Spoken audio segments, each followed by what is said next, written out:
Queridos companheiros de ideal espírita cristão, agradecendo primeiramente a Deus, que é o nosso Pai, a Jesus, nosso Mestre e amigo incondicional de todas as horas, aos companheiros da pátria espiritual que labutam diuturnamente nas casas espíritas e, é claro, na casa aqui de Glacos, amparando as nossas necessidades, renovando as nossas esperanças, nos consolando. Nós, então, vamos ter a oportunidade hoje de refletir sobre um tema que, na verdade, é o grande motivo de nós estarmos aqui neste planeta.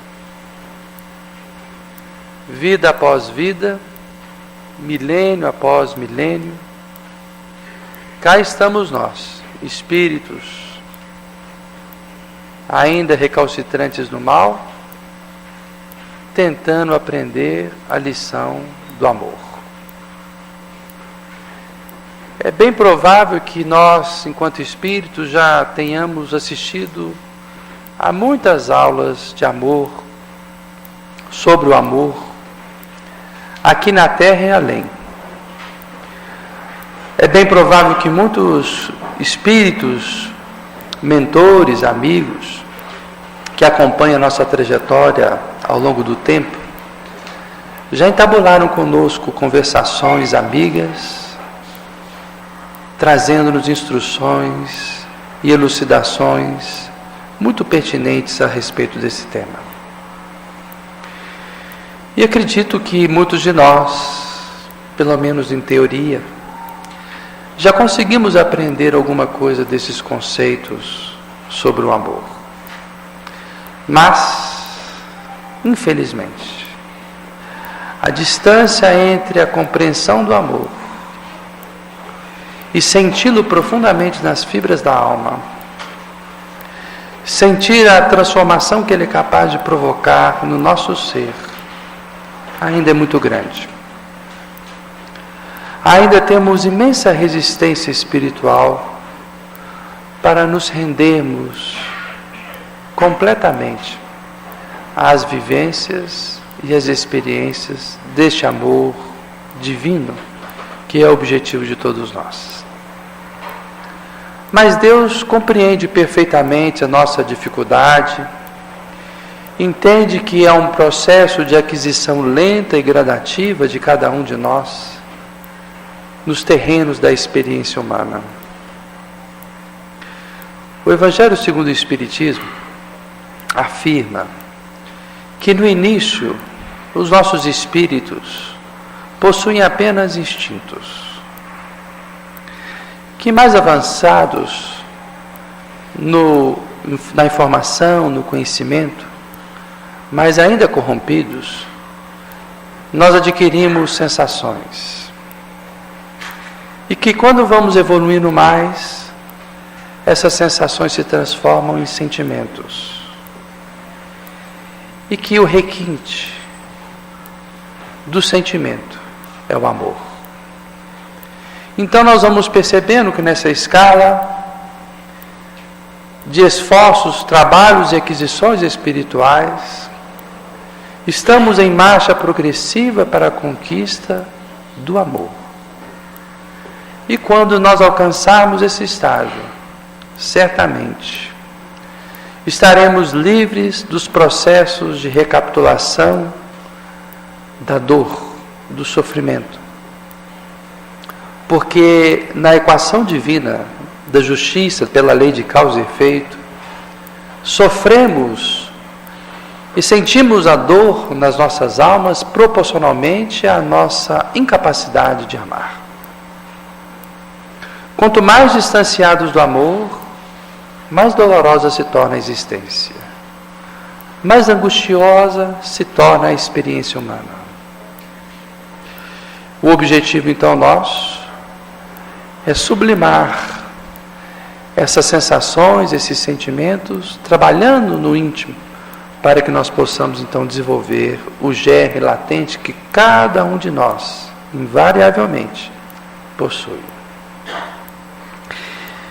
E aí, certamente nessas conversações que nós já estabelecemos com os nossos guias, nas aulas que nós já assistimos no mundo espiritual e aqui na Terra, nas diversas instruções recolhidas, nós vamos buscando então sedimentar essa compreensão do amor.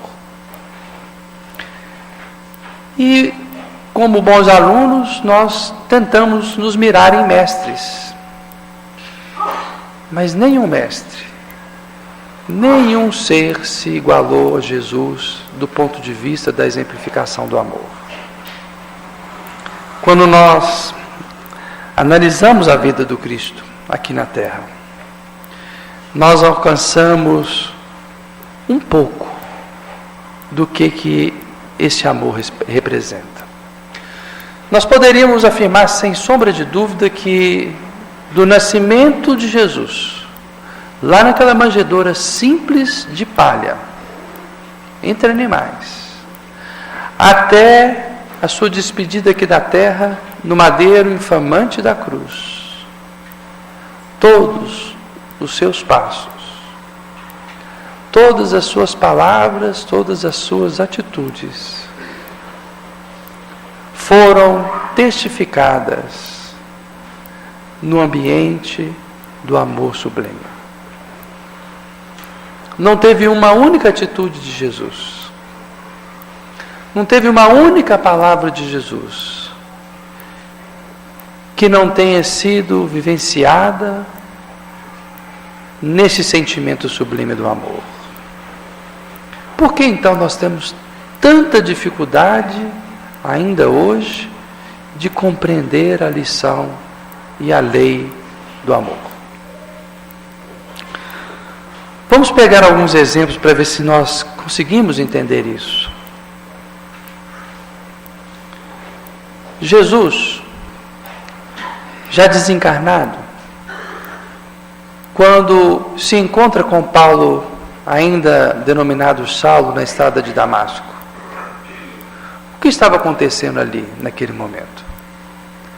Jesus estava diante de um algoz, de um agressor, de um perseguidor ferrenho dos seus seguidores, mais diletos, mais caros. De alguém que, mesmo sem ter conhecido Jesus pessoalmente, nutria um ódio, um rancor gratuito pela figura inesquecível de Jesus. E, no entanto, ao contrário do que talvez muitos de nós faríamos, tentando revidar o mal com o mal, ou apontando dedos acusatórios diante das atitudes infelizes dos nossos adversários, o que Jesus fez? Jesus sai dos altiplanos sublimes, aonde ele já estava, muito longe de nós, e desce até o deserto para surgir materializado e luminoso como um sol feérico diante de Paulo, diante de Saulo de Tarso, para dizer: Saulo, Saulo, por que me persegues? E depois dizer: não recalcitres contra os aguilhões. Como a dizer: meu filho, enquanto persistires nesse caminho da revolta, do ódio, o seu sofrimento só aumentará. E então ele encaminha Paulo para a estrada da sua redenção, apontando roteiros transformadores. Isso, meus irmãos, é amor. Quando Jesus fica diante de Madalena, aquela prostituta que era meretriz de luxo, que vendia o seu corpo para saciar a sede de prazeres humanos, ele não estava vendo ali simplesmente uma mulher transviada nas suas condutas morais, mas reconhecia ali uma irmã querida e amada, que ele acolhia em seus braços, para perdoar os seus pecados e para propor a ela uma nova forma de viver. Quantos de nós trilhamos caminhos escusos, cometemos equívocos nas nossas existências, de hoje e de ontem? Quantos companheiros que estão ao nosso lado e que também cometeram equívocos, tanto em relação a nós, ou não, e que nós facilmente apontamos dedos acusatórios, como se nós fôssemos criaturas puras e já sublimadas. Mas Jesus, que era puro, Ele acolheu simplesmente aquela mulher e transformou definitivamente a sua vida. Só o amor é capaz de fazer isso.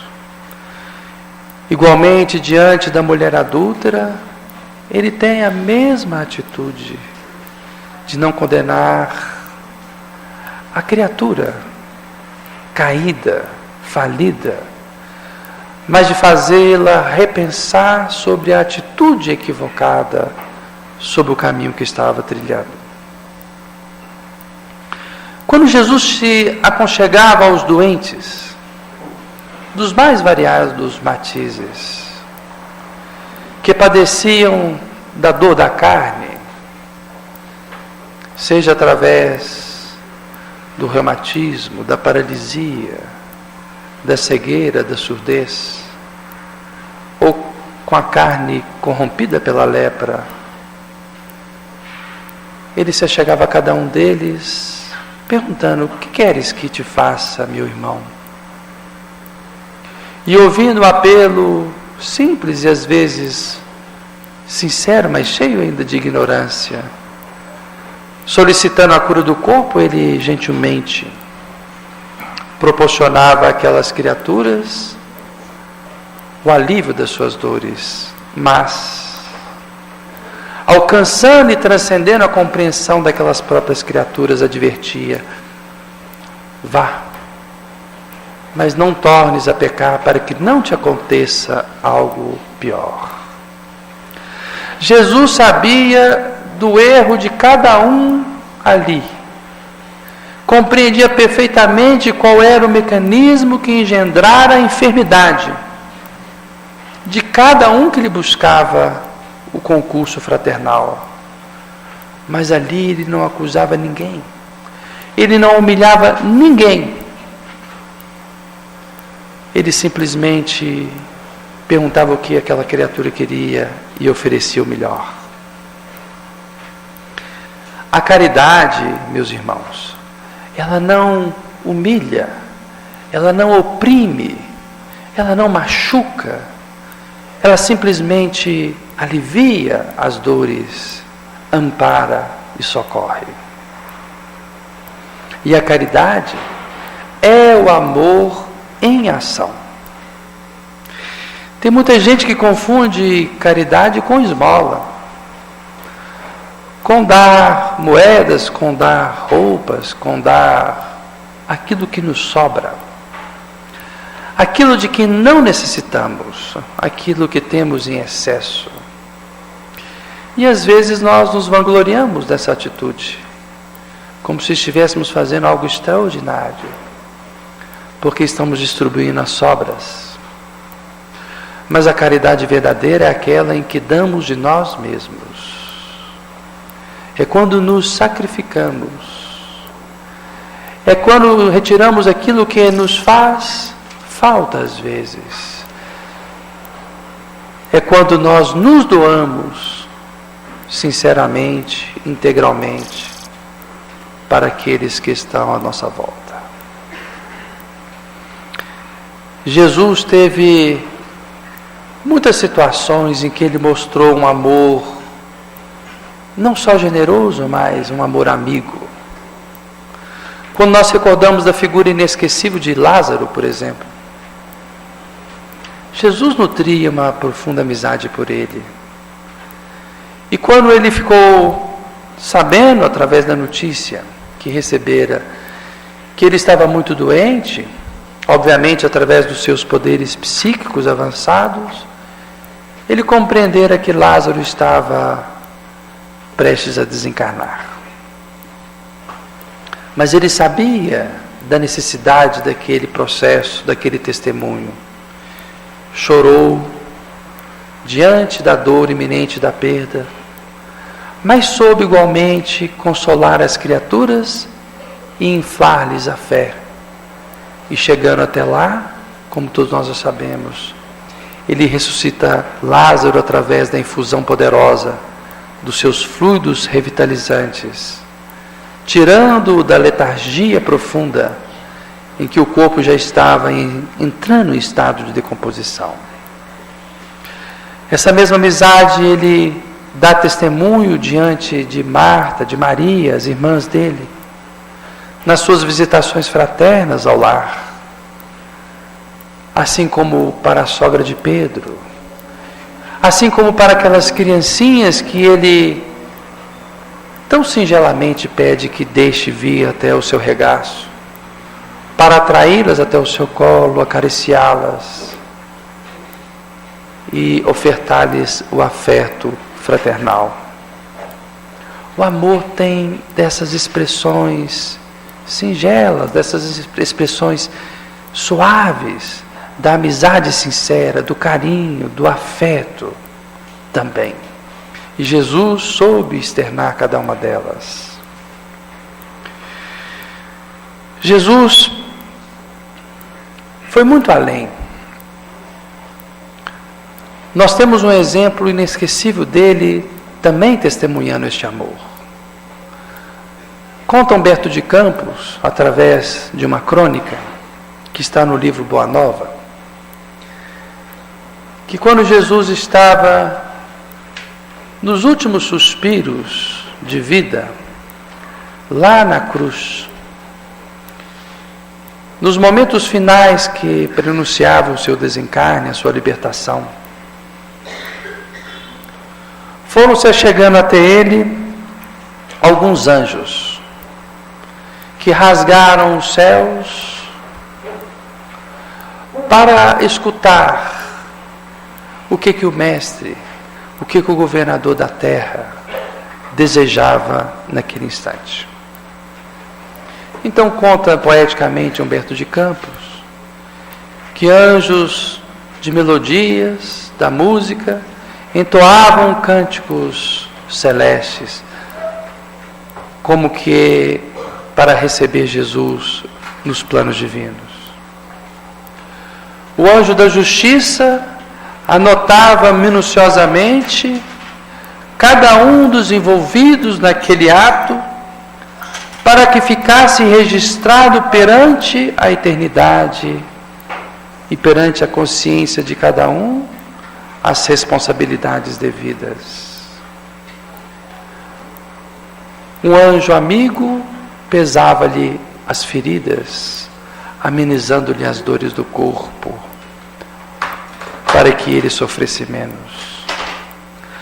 Mas no meio daqueles anjos todos, de repente, surge uma entidade luminosa que, célere, mas discretamente se aproxima de Jesus e se aconchega a seu peito e bota o ouvido próximo da boca de Jesus para escutar algo que ele estava ali sussurrando. E após ouvir o sussurro que antecedeu a morte do mestre, ele sai rapidamente, como um raio. E Humberto de Campos narra que aquele era o anjo da caridade, e que Jesus lhe pedia naquele instante que socorresse Judas, que acabara de se matar pelas portas do suicídio, para que ele fosse amparado e fosse socorrido.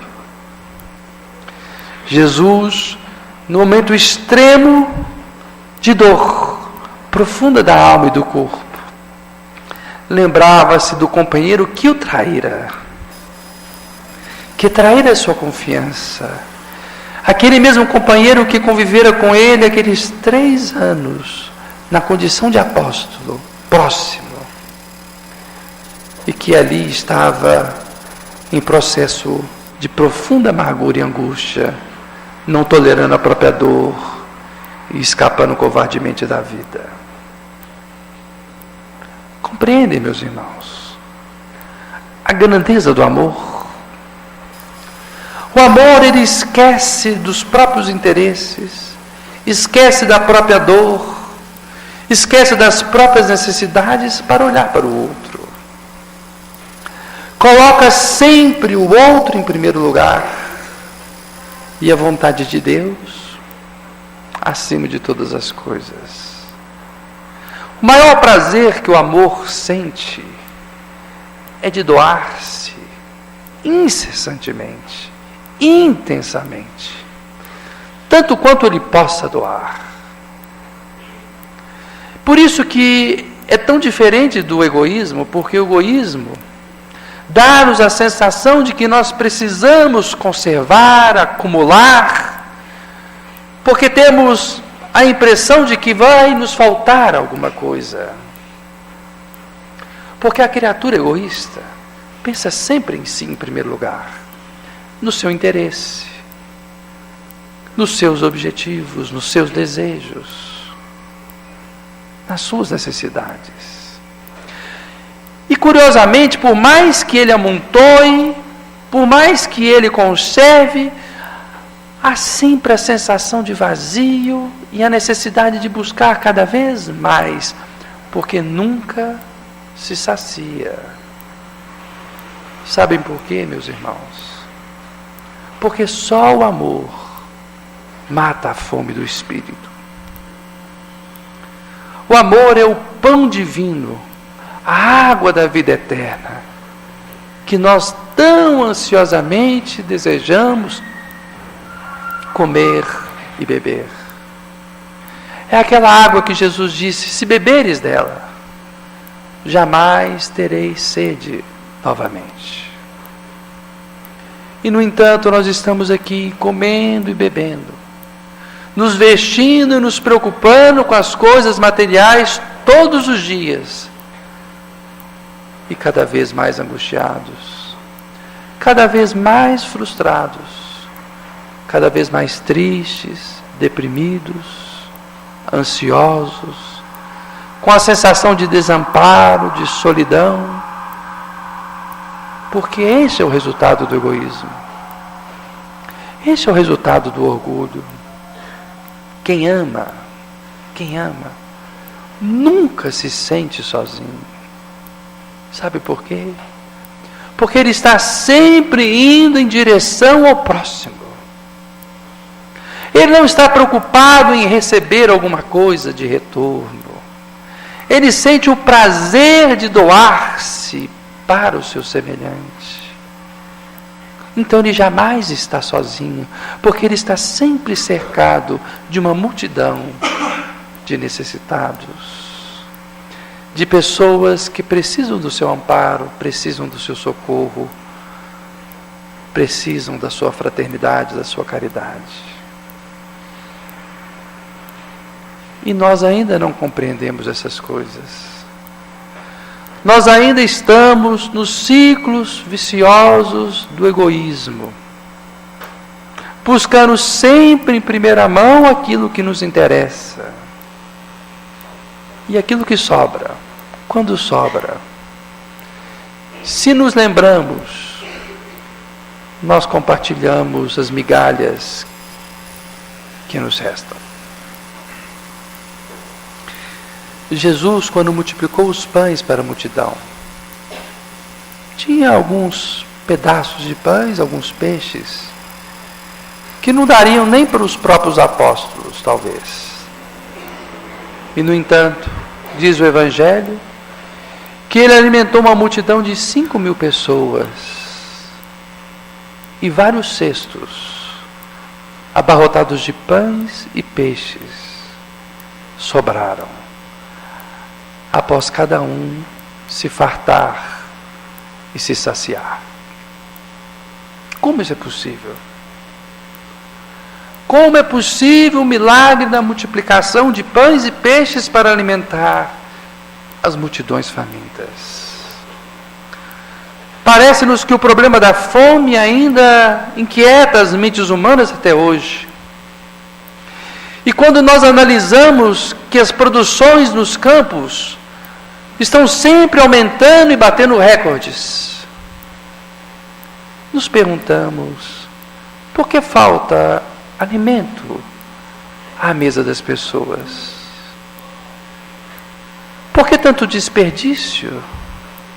Por que tanto comércio e exploração com aquilo que é mais sagrado? Por que recusar aos semelhantes o essencial, o básico da vida? Porque são duas situações distintas. A situação do mundo, de pessoas, de criaturas egoístas, que querem oferir resultados, que querem conquistar bens, que querem amealhar riquezas para si. Então, nunca basta. Nenhuma riqueza será suficiente, porque sempre o homem estará insaciável e explorará o seu semelhante e oprimirá as nações e estabelecerá o clima da guerra, porque é assim que o egoísmo faz. E do outro lado, Jesus, fazendo com que o pouco se multiplique e que haja fartura e que haja abundância e que nunca falte, que sobre sempre, porque no plano divino não existe miséria, não existe falta, não existe vazio. Há plenitude no universo, há abundância no universo, e nós somos os herdeiros do universo e não compreendemos isso.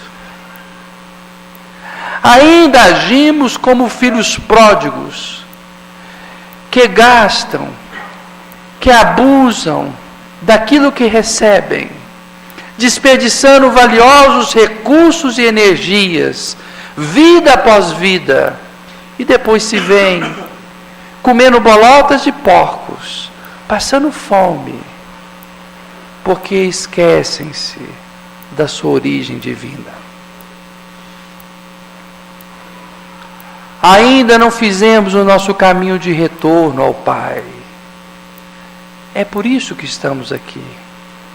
É preciso abandonar os velhos condicionamentos de viver em meio aos porcos, em viver em meio à miséria, em sentir a fome incessante, a sede insaciável pelas coisas do mundo, que são transitórias, que são perecíveis, que se transformam, para que possamos, em retornando à casa do Pai, assumir a condição de herdeiros e nos apropriarmos da nossa herança. Mas não se trata de uma herança material, não se trata de uma herança da qual nós vamos nos apropriar e reter na nossa intimidade, porque a lei do universo é a lei da doação. Se o Sol quisesse reter toda a fonte de energia que possui, explodiria, se aniquilaria. Mas todos os dias, ele libera uma energia incalculável para alimentar a vida em toda parte. O universo traz demonstrações inequívocas disso, todos os dias. Basta olharmos. Não precisamos nem mesmo sair da Terra para compreendermos que a lei da solidariedade e do serviço é lei da vida. As criaturas mais ínfimas cooperam incessantemente na criação. O verme debaixo da terra sabe o trabalho que lhe compete. Não reclama, não exige, simplesmente cumpre a sua tarefa. E assim todos os elementos da natureza dão testemunho disso. Só o homem não compreende o seu papel. Explora, destrói, porque quer sempre para si e se coloca acima de tudo e de todos, não entendendo que é apenas mais uma peça dentro do concerto sublime da existência divina.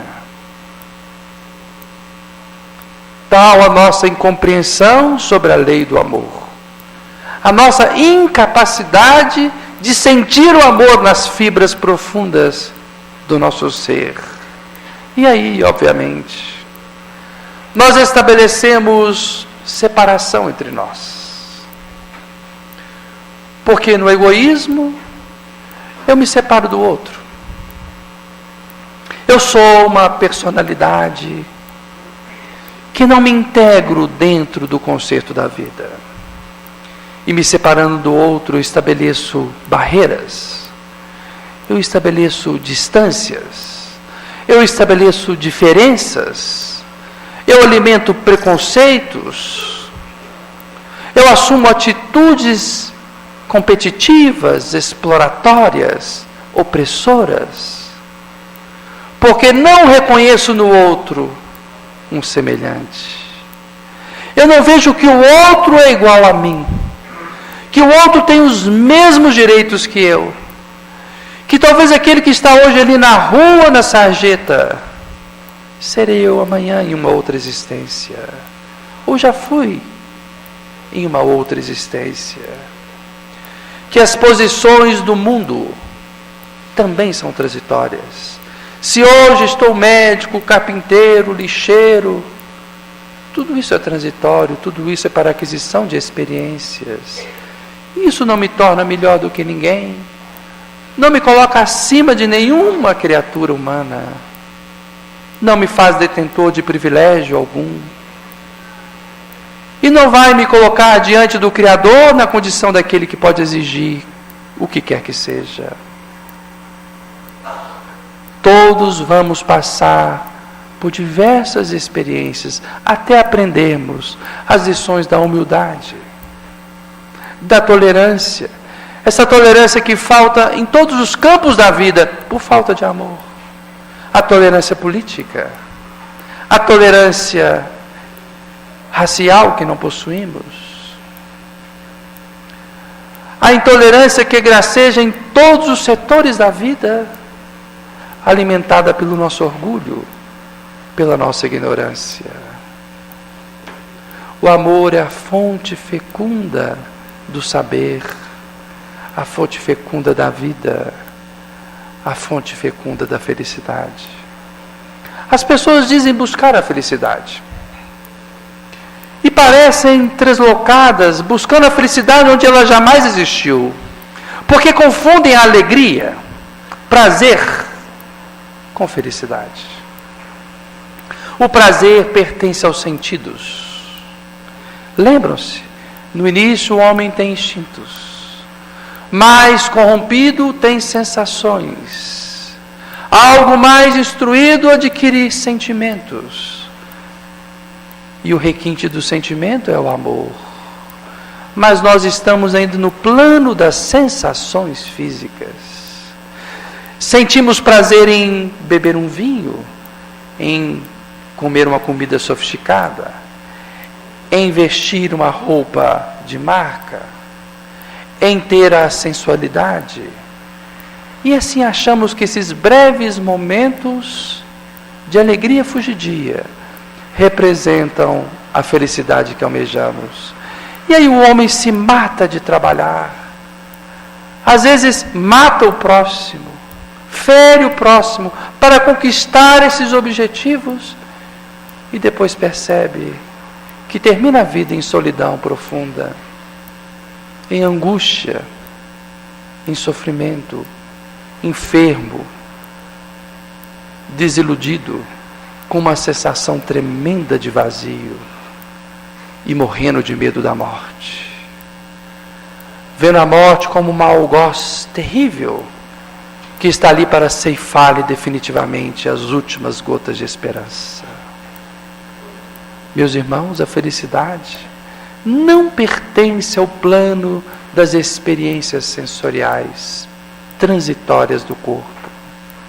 A felicidade é um sentimento profundo e ao mesmo tempo suave, indestrutível e imperturbável, porque vem sempre associada com a paz, com a consciência do dever cumprido, daquele que sente a verdadeira alegria de servir aos semelhantes.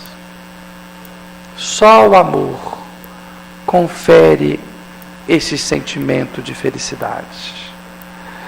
Façam um inquérito verdadeiro.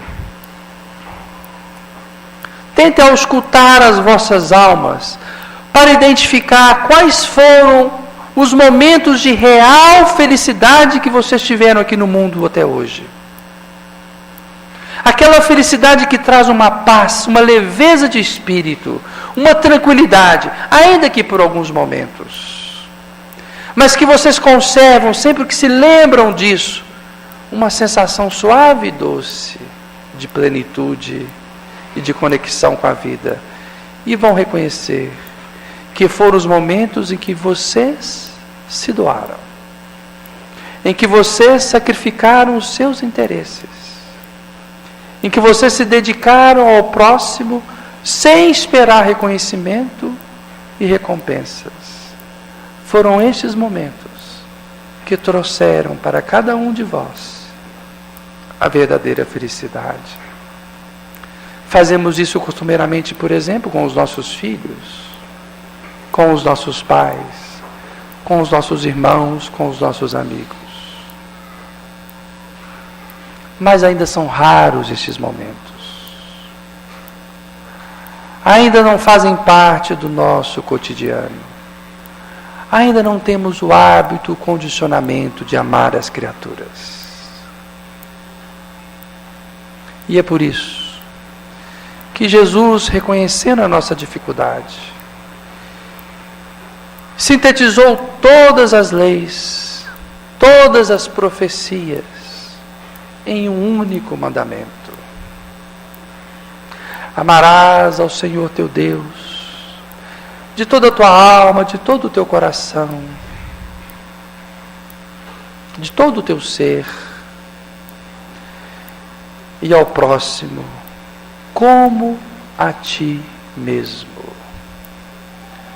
Trazendo para nós agora uma derradeira lição. Uma lição que nos faz refletir que para amarmos o nosso semelhante é preciso duas coisas. Primeiro, é preciso amar a Deus e é preciso que nós nos amemos. Nos amarmos não é desenvolvermos um sentimento narcísico em relação à nossa personalidade transitória. Não é exaltarmos as conquistas passageiras, nem fazermos o culto à vaidade, que muitas pessoas confundem com o amor próprio. E amar a Deus não é idolatrá-lo diante dos altares, nas igrejas, nos centros, nos cultos religiosos. Amar a Deus é amar a centelha divina que há em nós. É amar profundamente e reconhecer as suas leis que estão gravadas nas nossas consciências. É desenvolver esse sentimento de admiração, de reverência, de reconhecimento, de gratidão, de confiança irrestrita no seu poder, na sua justiça, na sua misericórdia. E é compreender que quando atingimos este estado, então o amor, no mecanismo reflexivo, vai em direção ao outro, porque só podemos doar aquilo que possuímos. Só ama quem tem amor. Só pode doar afeto. Só pode doar luz. só pode doar sabedoria, só pode doar perdão, tolerância, paciência, benevolência, indulgência, que são filhas do amor, aquele que possui tais virtudes.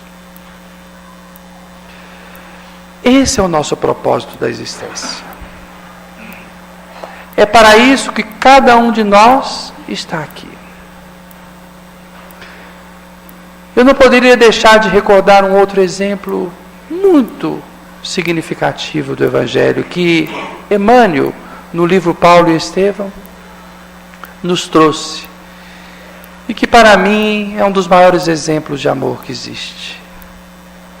É a história de Estevão e de Paulo, ou como preferirem, de Paulo e de Estevão. Não é à toa que o livro chama Paulo e Estevão. E aquela cena inesquecível do apedrejamento de Estevão, autorizado por Paulo.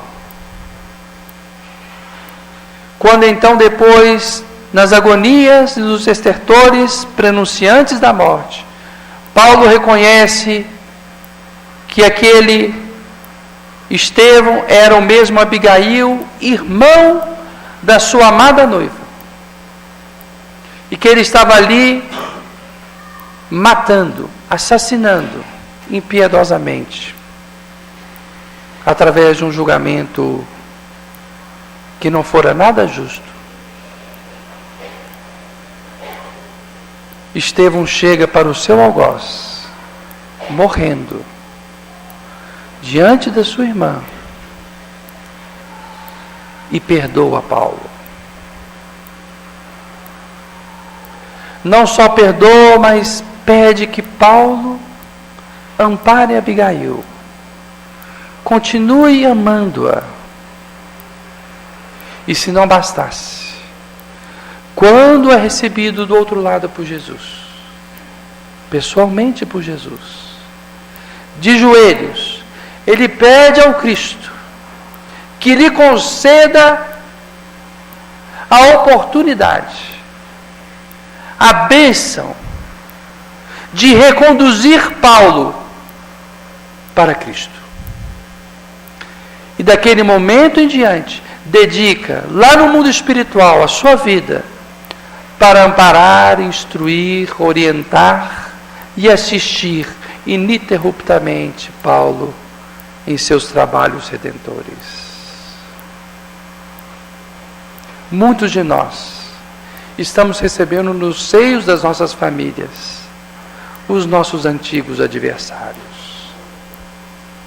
na condição agora transmutados de filhos, de irmãos, de pais, de marido, de esposa. Não percamos essa oportunidade. É um exercício do amor nos convidando todos os dias para o perdão, para a paciência, para a tolerância com estes irmãos.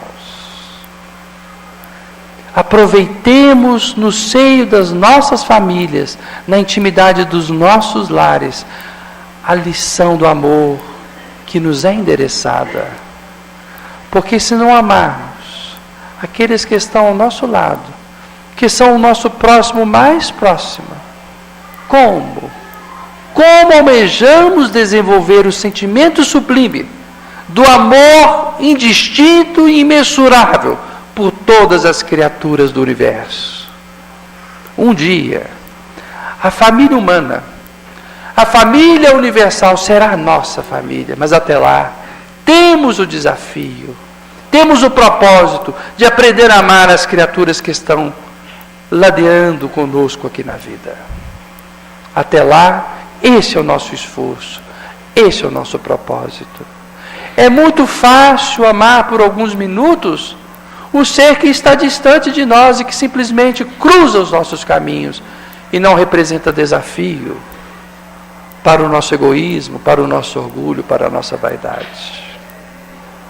Mas amar aquele que nos espezinha, Amar aquele que suscita em nós sentimentos e sensações de animosidade inexplicável. Esse é o nosso desafio. Então o convite que eu faço na noite de hoje, para todos vocês, é que em retornando aos lares, redobrem os esforços para que esse sentimento do amor seja cultivado na intimidade dos vossos lares. E que uma vez conquistado essa condição, este estado de experiência, aí sim, tragam este amor e espalhem para todas as criaturas que estiverem nos vossos caminhos. Porque aí sim, o mandamento divino estará sendo cumprido. A proposta do Espiritismo estará sendo alcançada.